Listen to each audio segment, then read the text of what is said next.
Հայացք հաղորդմանը հյուրընկալվել էր Ինգա Արշակյանը, Star News-ը հետևեց զրույցին։ Ազգայինը մեծ հաջողությամբ հանրայնացնող արտիստի համար ծանր է հայտնվել օտարության մեջ, սակայն վերադարձը կարող է հզոր լիցքերով մղել ստեղծագործական նոր փուլի։ Հավատացեք, ես այստեղ ավելի հաստատուն եմ քայլում և ավելի ապագա եմ տեսնում ինձ և իմ երեխաների համար։ Այնպես չէ, որ օտար հողում ինքնահաստատված հայը քիչ գործ է անում հայրենիքի համար։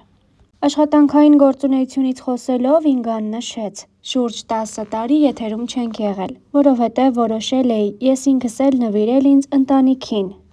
Իմ երեխաներն իմ կարիքն ունեին, եթե ես այդ փոքր հասակը կորցնեի, այլևս հետ չէի բերի այդ տարիքն ու այդ ժամանակը, ամբողջովին ինձ նվիրել էի մայրությանը։ Լինում են շրջաններ, երբ պետք է հաղթահարես, բայց չես կարող հաղթահարել առանց վերին ուժի, մանավանդ երբ կան առողջական խնդիրներ ծնողիդ մոտ, երբ հեռու ես հայրենիքիցդ, երբ մենակ ես քեզ զգում։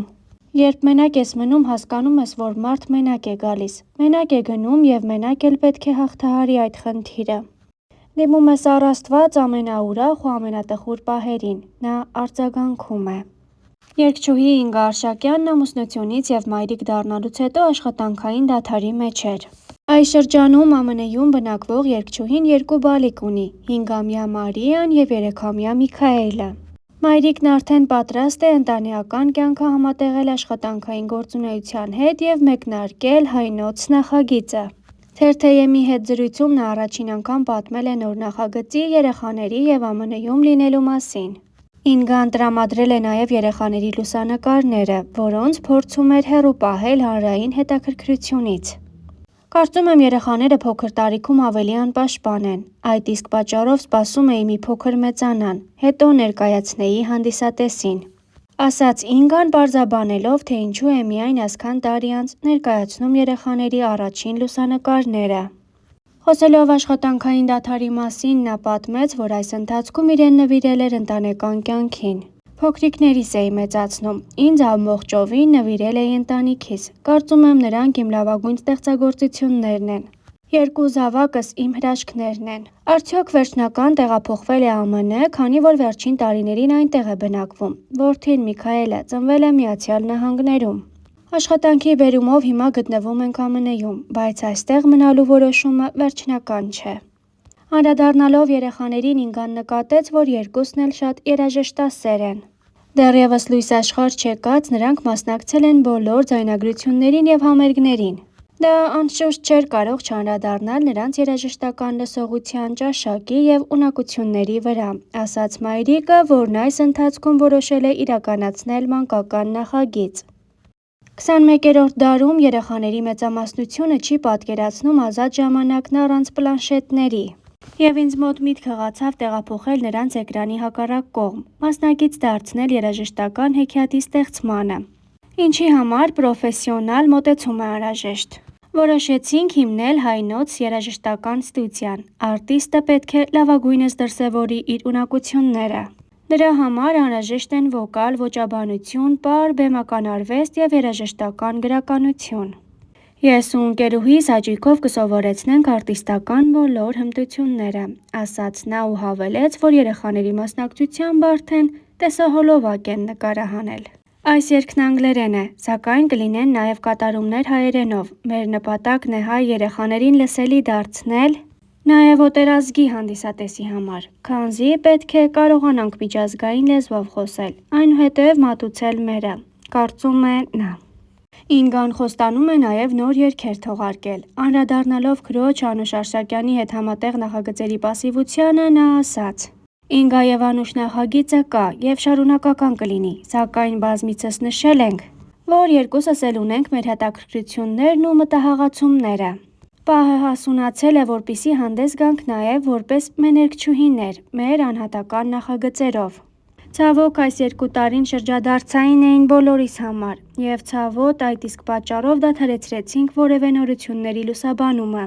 կամ ծրագրերի կյանքի կոչելը։ Փորձենք լավատես լինել, լույս կբացվի բոլորիս համար։ Իր արխիվային հարցազրույցներից մեկում Ինգան ասել է. պատասխանեցի այո։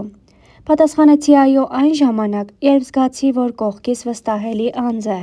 ում հետ կարող եմ հանգիստ, ապահով և երջանիկ լինել, ինձ թվում է յուրաքանչյուր կնոջ անհրաժեշտ է սիրված լինել և սիրել։ Ընտանեկան երջանկության բանաձևը։ Անշուշտ սեր, փոխադարձ հարգանք, փոխզիջում, ընկերություն և անմնացորդ նվիրվածություն։ Ընտանեկան երջանկության վերոնշյալ բանաձևի վրա կառուցված ընտանիքը հնարավորություն ունի մոտենալ կատարյալ ընտանիք գաղափարին։ Բայց միևնույն է, մենք ընթացքում սովորում ենք միմյանցից, ենթարկվում փորձությունների, այդպիսով ստեղծելով հենց մերը։ Որպես կանոն, բոլորս միշտ ձգտում ենք կատարելության, իսկ դրան սահման չկա։ Հանուն ընտանիքի։ Դեռ հարկ չի եղել ինչ-որ զոհաբերությունների գնալ, բայց վստահ կարող եմ ասել, որ կանեմ հնարավոր ամեն բան ընտանիքիս կայունության համար։ Աշոտը միշտ պատրաստակամ է օգնել։ Ամուսինս միշտ մեծ խանդավառությամբ և համոզմունքով հետևում է մեր ելույթներին։ Ետնաբեմում ապրում է մեզ հետ ամեն հնչյունը և միշտ պատրաստակամ է օգնելու ու աջակցելու մեզ։ Ծրագրերն ու նորությունները։ Ոչինչ չի փոխվել, շարունակում ենք մեր ակտիվ գործունեությունը։ Այս տարին հատկանշական էր ապրելու ապրիլ երգի հիման վրա նկարահանված երկու տեսահոլովակով՝ նվիրված Ցեղասպանության 100-րդ տարելիցին։ Եվրատեսիլին իմ մասնակցությամբ և մեր բազմաթիվ շրջագայություններով։ Այժմ բանակցություններ են տարվում մեր օտարերկրյա համերգների վերաբերյալ։ Սիմֆոնիկ նվագախմբի հետ նույնպես մեծ նախագիծ է պատրաստվում՝ նվիրված Կոմիտաս վարդապետի 100-ամյակին։ Այն, ինչ կարող եմ հիմա լուսաբանել, Կոմիտասի 100-ամյակին նվիրված մենահամերգն է և անակնկալներով լի ամանորի նկարահանումները։ Երգարվեստից բացի։ Ես միշտ մտածել եմ երկրորդ մասնագիտության մասին։ Վստահ եմ, որ գալու է մի շրջան, երբ կդրսևորեմ ինձ այլ ոլորտում։ Ինգան և Անուշը հարցազրույցներից մեկում նշել են, որ երկուսն էլ արկածներ շատ են սիրում։ Անուշն իր երազներում անընդհատ սար է բարձրանում, Ինգան ընդհակառակը՝ թռչում է սարերից։ Քույրերը իրական կյանքում էլ մոտ 1 տարի է շրջագայում են մեր սարերով։ Ինգայի և Անուշի 2010 թվականի մայիսի 21-ին Երևանում կայացած մենահամերգն ու դրան հաջորդած «Մենք ենք, մեր սարերը» խորագրով շրջագայությունը ամփոփել է ճանապարհի մեջ։ Համերգ տեսաֆիլմը ներառում է նորաոճ մշակումներով ժողովրդական երգեր, հեղինակային ստեղծագործություններ կենդանի նվագակցությամբ և դիտարժան բեմականացմամբ, ինչպես նաև հատվածներ Հայաստանի մարզերում և Սփյուռքի, Հայաշատ քաղաքներում տեղի ունեցած համերգներից, քույրերի տեսահոլովակներից։ Սթափությունից մինչև խենթություն։ Երկու քույր են։ Ինգան պատմում է. Երևանում 2 համերգ ունեցանք։ Երկրորդ համերգի ժամանակ Անուշի բարձրախոսը անջատվեց։ Մարտկոցն էր հավանաբար նստել։ Պատահում է. Ես էլ իմ բարձրախոսն իջացրի ու այդպես կենդանի երգեցինք։ Եթե անկեղծ ես լինում, հանդիսատեսը ընդունում է։ Անուշը պատմեց. Հորդառատ անձրևի տակ էլ ենք երգել։ Գլխարկները ծանրանում են, բայց պետք է ժպտաս։ Դա տեխնիկական խնդիր չէ, պրոֆեսիոնալիզմի խնդիր է, որ պետք է կարողանաս իրավիճակից պարզապես դուրս գալ, սթափ լինել։ Կիևում համերգ էր նկարահանվում, մեր ելույթի ժամանակ գիգս եղավ։ Հնչյունային ռեժիսորին խնդրեցինք, որ անջատի երաժշտությունն ու ակապելա երգեցինք։ Այդ հատվածը կա, մարդիկ հոտ ընկայս են ձափահարում։